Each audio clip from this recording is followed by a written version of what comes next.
नमस्कार दोस्तों, आपके अपने चैनल पूजा वार्ष्णेय हिंदी कहानियों में आपका स्वागत है।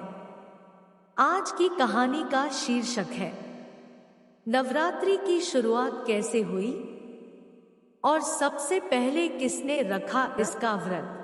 नवरात्रि व्रत कथा के अनुसार एक समय बृहस्पति जी ने ब्रह्मा जी के समक्ष चैत्र व आश्विन मास के शुक्ल पक्ष में पड़ने वाले नवरात्र का महत्व जानने की इच्छा जलाई। इन्होंने कहा, इस व्रत का क्या फल है, इसे किस प्रकार किया जाता है, सबसे पहले इस व्रत को किसने किया, ये सब विस्तार से कहिए। बृहस्पति जी के प्रश्नों का जवाब देते हुए ब्रह्मा जी ने कहा, हे बृहस्पति, प्राणियों के हित की इच्छा से तुमने बहुत अच्छा प्रश्न किया है। जो इंसान मनोरथ पूर्ण करने वाली मां दुर्गा, महादेव, सूर्य और नारायण का ध्यान करता है, वे धन्य है। यह नवरात्र व्रत संपूर्ण कामनाओं को पूर्ण करने वाला है। इस व्रत को करने से पुत्र सुख, धन, विद्या और सुख मिलता है।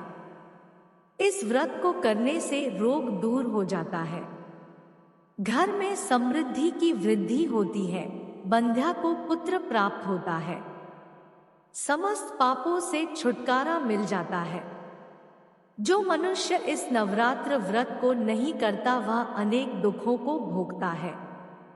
यदि व्रत करने वाला मनुष्य सारे दिन का उपवास न कर सके तो एक समय भोजन करे और 10 दिन बांधवों सहित नवरात्र व्रत की कथा का श्रवण करे। हे बृहस्पति, जिसने पहले इस महाव्रत को किया है वह कथा मैं तुम्हें सुनाता हूँ।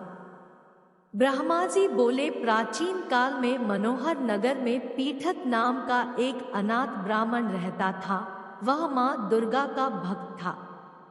उसे संपूर्ण सद्गुणों से युक्त सुमति नाम की एक अत्यंत सुंदर कन्या उत्पन्न हुई। वह कन्या अपने पिता के घर में अपनी सहेलियों के साथ क्रीड़ा करती हुई इस प्रकार बढ़ने लगी जैसे शुक्ल पक्ष में चंद्रमा की कला बढ़ती है। उसका पिता प्रतिदिन जब दुर्गा की पूजा करके होम किया करता, वह उस समय नियम से वहां उपस्थित रहती।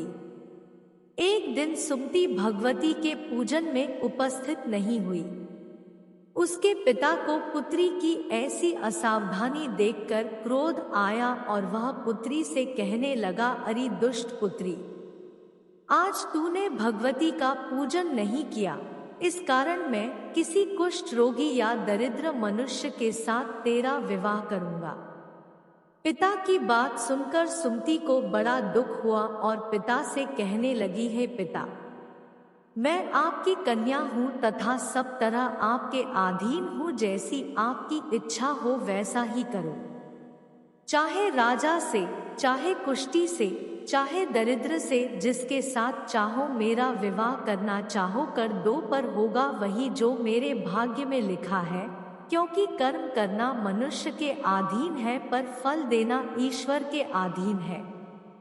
कन्या के निर्भयता से कहे हुए वचन सुन उस ब्राह्मण ने क्रोधित हो अपनी कन्या का विवाह एक कुष्ठी के साथ कर दिया और अत्यंत क्रोधित हो पुत्री से कहने लगा, है पुत्री, अपने कर्म का फल भोगो, देखें भाग्य के भरोसे रहकर क्या करती हो। पिता के ऐसे कटु वचनों को सुन सुमति मन में विचार करने लगी, अहो, मेरा बड़ा दुर्भाग्य है जिससे मुझे ऐसा पति मिला।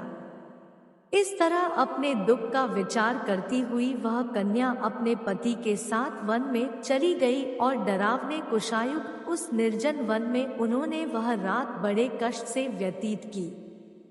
उस गरीब बालिका की ऐसी दशा देख देवी भगवती ने पूर्व पुण्य के प्रभाव से प्रकट हो सुमति से कहा, हे दीन ब्राह्मणी, मैं तुझसे प्रसन्न हूँ, तुम जो चाहो सो वरदान मांग सकती हो। भगवती दुर्गा का यह वचन सुन ब्राह्मणी ने कहा, आप कौन है, वह सब मुझसे कहो। ब्राह्मणी का ऐसा वचन सुन देवी ने कहा कि मैं आदि शक्ति भगवती हूँ और मैं ही ब्रह्म विद्या व सरस्वती हूँ। प्रसन्न होने पर मैं प्राणियों का दुख दूर कर उनको सुख प्रदान करती हूँ। हे ब्राह्मणी, मैं तुझ पर तेरे पूर्व जन्म के पुण्य के प्रभाव से प्रसन्न हूँ। तुम्हारे पूर्व जन्म का वृतांत सुनाती हूँ, सुनो। तू पूर्व जन्म में निषाद की स्त्री थी और अति पतिव्रता थी।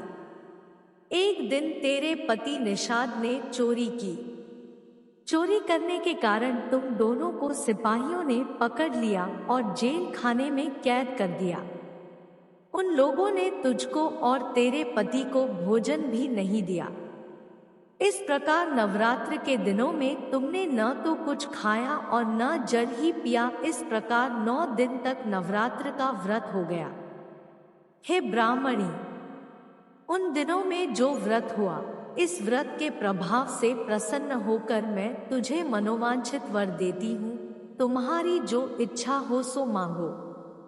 इस प्रकार दुर्गा के वचन सुन ब्राह्मणी बोली, अगर आप मुझ पर प्रसन्न हैं तो हे दुर्गे, मैं आपको प्रणाम करती हूँ। कृपा करके मेरे पति का कोढ़ दूर करो। देवी ने कहा, उन दिनों तुमने जो व्रत किया था, उस व्रत का एक दिन का पुण्य पति का कोढ़ दूर करने के लिए अर्पित करो। उस पुण्य के प्रभाव से तेरा पति ठीक हो जाएगा। इस प्रकार देवी के वचन सुन वह ब्राह्मणी प्रसन्न हुई और पति को निरोग करने की इच्छा से जब उसने तथास्तु, ठीक है, ऐसा वचन कहा, तब उसके पति का शरीर भगवती दुर्गा की कृपा से कुष्ठ रोग से रहित हो गया। वह ब्राह्मणी पति को देख देवी की स्तुति करने लगी, हे दुर्गे, आप दुर्गति को दूर करने वाली, तीनों लोकों का संताप हरने वाली, समस्त दुखों को दूर करने वाली, रोगी मनुष्य को निरोग करने वाली, प्रसन्न हो मनोवांछित वर देने वाली और दुष्टों का नाश करने वाली जगत की माता हो। हे अम्बे, मुझ निरपराध अबला को मेरे पिता ने कुष्ठी मनुष्य के साथ विवाह कर घर से निकाल दिया। पिता से तिरस्कृत निर्जन वन में विचर रही हूँ। आपने मेरा इस विपदा से उद्धार किया है। हे देवी, आपको प्रणाम करती हूँ, मेरी रक्षा करो। उस ब्राह्मणी की ऐसी स्तुति सुन देवी बहुत प्रसन्न हुई और ब्राह्मणी से कहा, हे ब्राह्मणी, तेरे उदालय नामक अति बुद्धिमान, धनवान, कीर्तिवान पुत्र शीघ्र उत्पन्न होगा। ऐसा वर देकर देवी ने ब्राह्मणी से फिर कहा कि और जो कुछ तेरी इच्छा है वह मांग ले। सुमति ने कहा कि हे भगवती दुर्गे, अगर आप मुझ पर प्रसन्न हैं तो कृपा मुझे नवरात्र व्रत की विधि का विस्तार से वर्णन करें। ब्राह्मणी के वचन सुन मां दुर्गा ने कहा, हे ब्राह्मणी, मैं तुम्हें संपूर्ण पापों को दूर करने वाले नवरात्र व्रत की विधि बतलाती हूँ। चैत्र मास के शुक्ल पक्ष की प्रतिपदा से लेकर 9 दिन तक व्रत करे। यदि दिन भर का व्रत न कर सके तो एक समय भोजन करे। शुभ मुहूर्त में घट स्थापन करे और वाटिका बनाकर उसको प्रतिदिन जल से सींचे। महाकाली, महालक्ष्मी और महासरस्वती की मूर्तियां स्थापित कर उनकी विधि सहित पूजा करें। बिजौरा के फल से अर्घ्य देने से रूप की प्राप्ति होती है। जायफल से अर्घ्य देने पर कीर्ति, दाख से कार्य की सिद्धि होती है। आंवले से सुख की प्राप्ति और केले से अर्घ्य देने से आभूषणों की प्राप्ति होती है। इस प्रकार पुष्पों व फलों से अर्घ्य देकर व्रत समाप्त होने पर 9वें दिन विधि विधान हवन करें। खांड, घी, गेहूं, शहद, जौ, तिल, बिल्व, बेल, नारियल, दाख और कदम जैसी विभिन्न सामग्रियों से हवन करें। आंवले से कीर्ति की और केले से पुत्र की, कमल से राज सम्मान की और दाखों से संपदा की प्राप्ति होती है। खांड, घी, नारियल, शहद, जौ और तिल तथा फलों से होम करने से मनोवांछित वस्तु की प्राप्ति होती है। व्रत करने वाला मनुष्य इस विधि विधान से होम कर आचार्य को अत्यंत नम्रता के साथ प्रणाम करे और यज्ञ की सिद्धि के लिए उसे दक्षिणा दे। इस प्रकार बताई हुई विधि के अनुसार जो व्यक्ति व्रत करता है उसके सब मनोरथ सिद्ध होते हैं, इसमें तनिक भी संदेह नहीं है। इन 9 दिनों में जो कुछ दान आदि दिया जाता है उसका करोड़ों गुना फल मिलता है। इस नवरात्र व्रत करने से अश्वमेध यज्ञ का फल मिलता है। हे ब्राह्मणी, इस संपूर्ण कामनाओं को पूर्ण करने वाले उत्तम व्रत को तीर्थ, मंदिर अथवा घर में विधि के अनुसार करें।